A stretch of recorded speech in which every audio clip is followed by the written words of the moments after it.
से डाला देवर पीछे से डाला पीछे से डाला हो लगाए रंग दिया हो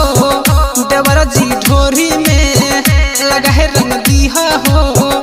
देवर जी ढोरी में ओभर लोड भरल छ तोहरा पिचकारी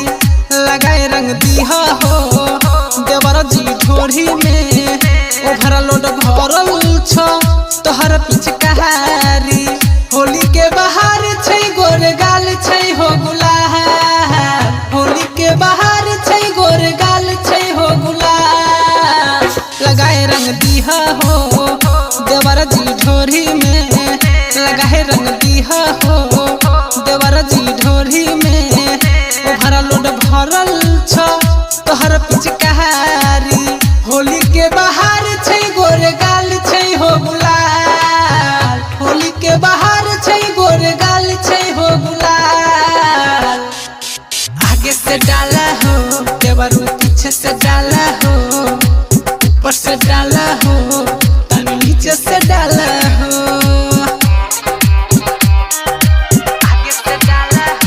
देवर पीछे से डाला नीचे से डाला बजेबे डीजे नचबे खूबे अब की होली में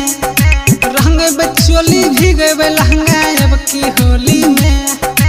गरम समोसा नरम पकोड़ा देवर खिलैबा हो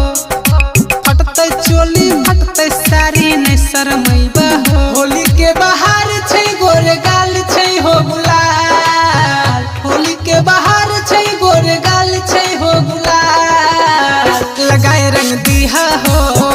देवर जी ढोरी में ओभर लोड भरल छ तोहर पिचकारी